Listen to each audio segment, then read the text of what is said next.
I'm Kristi Adams, and today is February 19th, 2024. I'll be walking through the knowledge I've gained from the Information Technology Project Management course from the University of Maryland Global Campus Master's Program in Information Technology Project Management. This course is ITEC 640, instructed by Professor Anna Renner. The 5 areas of IT project management I'll be covering are the following: IT project management skills and leadership, project integration management, project selection, initiation, and requirement, and project scheduling. Our first topic is IT project management. As this is the industry in which I currently work, I had the expectation to expand on my current knowledge and perhaps be introduced to some emerging technologies to assist with IT project management tasks. One of our assignments for the course is to produce a research paper related to the project management field. Wanting to learn more about how artificial intelligence, AI, will transform this industry with its technology, I chose to research how AI will likely impact IT project management in the next 5 years. This research paper will be a semester-long project and will be completed in March 2024. Concurrent with the research paper, I would be working with a team toward a group project delivery with milestones throughout the semester. Some of our team deliverables include a project proposal, a project management plan, a team agreement, and finally, a client presentation. Though I was familiar with these deliverables from training and further education, with many I did not have actual experience producing the reports, so this stretched me to research the elements of these key documents and work toward a quality document to turn in for a team grade. While I'm accustomed to working in virtual teams at work and even with people in different locations and time zones, we're expected to be available during certain time frames throughout the day, whereas in this learning environment, we were working around 5 work schedules, family schedules, personal commitments, and other class deadlines and priorities. Finding time to meet together was a challenge. At the start of the course, we dove into how is IT project management different from project management in other industries. According to Font, IT project management has 4 constraints: quality, scope, time, and cost. These 4 constraints are closely tied to each other. For example, if the scope changes to increase the expected delivery, then typically either the time or cost or both has to increase as well in order for the quality to remain the same. If the time or cost can't be increased to accommodate additional scope, then the quality will suffer. Managing scope changes well is crucial to the project's success so that one of these constraints doesn't kill the project.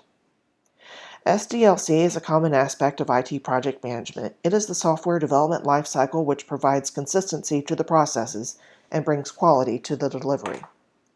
According to an article on lucidchart.com, these are the varying methodologies of project management: waterfall, ideal for linear projects such as building a house; agile, best with iterative projects with short delivery increments, typically used in software development and across many IT projects; Kanban, a subtype of Agile, is concerned with process improvements.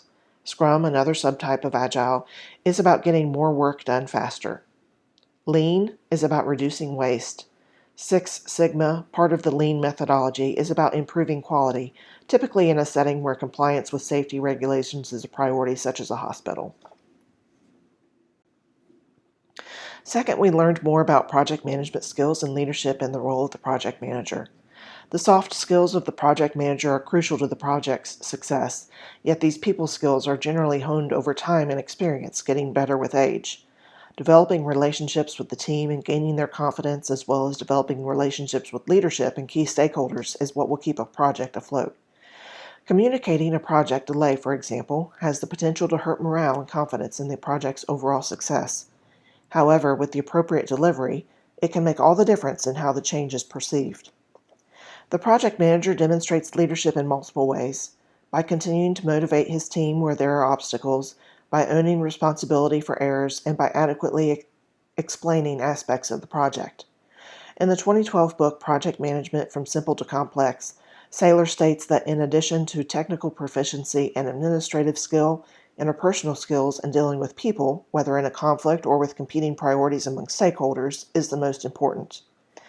As Olson states in his 2014 book, Information Systems Project Management, the project manager has a unique role in which he or she encompasses these types of managers.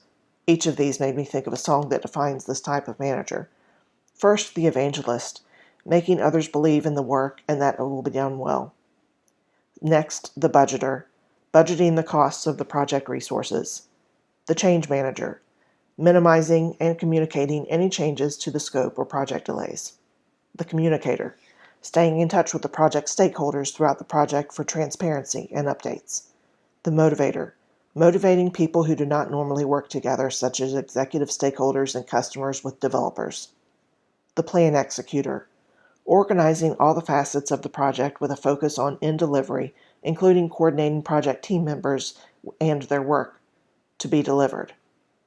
And finally, the closer, who brings the project to a close and buttons up all the remaining details or deliverables.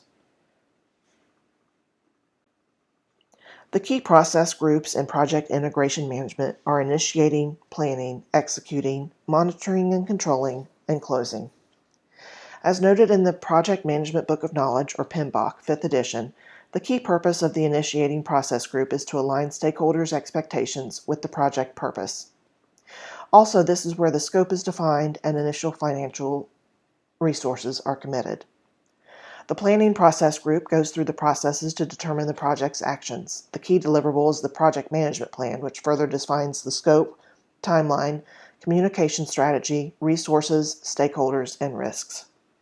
The executing process group is exactly what it sounds like, the execution of the tasks defined for the project as outlined in both the project management plan and the work breakdown structure, or WBS. The WBS may be in a spreadsheet, in a Gantt chart, or in a product like Jira, which holds stories and epics for the project, tying them to organizational initiatives. The monitoring and controlling process group exists to make sure the project stays on track despite changes to resources, risks, the timeline, or scope.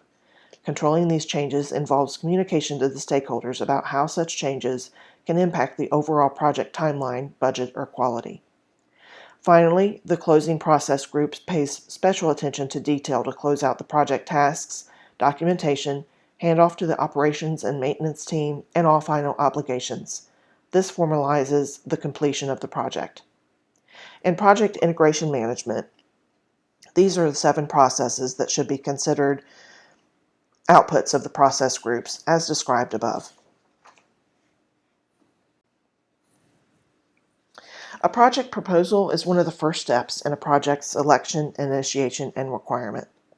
The proposal will include a summary of the project and its benefits to the organization, as well as a proposed timeline, scope, associated risks, and estimated costs.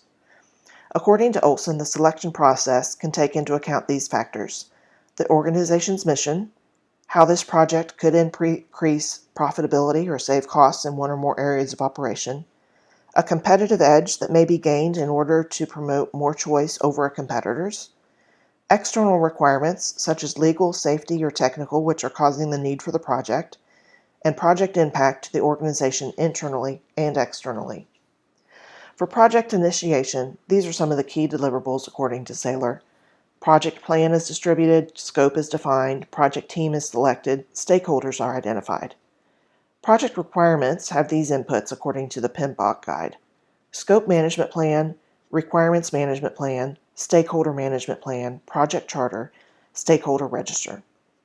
In order to develop the deliverables mentioned above, these are some of the requirement tools and techniques to gather the information: interviews, focus groups, facilitated workshops, group creativity techniques such as brainstorming, idea or mind mapping, questionnaires and surveys, observations, and others. Project scheduling begins with the project scope, what is included, and as importantly, what is not included in the scope of the project in order to get to a completed state. From here, a WBS is created listing all the work packages or deliverables and their activities, which are detailed tasks to achieve the deliverable. Dependencies are defined as well as an order of how the work needs to be completed. Also, estimated timeframes are assigned to each activity. When this is placed into a tool to give the output of a Gantt chart, it will take into account all the time and dependencies to display a critical path, which shows the tasks or activities which, if any risks become issues, could impact the timeline of the project. This also provides an end date to the project based on the start date, the time frame for each activity, and their dependencies. Milestones can also be defined in this type of chart if desired. Other outputs for project scheduling could be a spreadsheet or a JIRA roadmap tied to strategic objectives, then drilling down to epics and stories. The Gantt chart above has a high-level WBS with times and dependencies defined, and the critical path is shown in red. This concludes the overview of what I've learned in the first 6 weeks of the Information Technology Management class, ITEC 640. I used these references and class readings to inform my presentation content.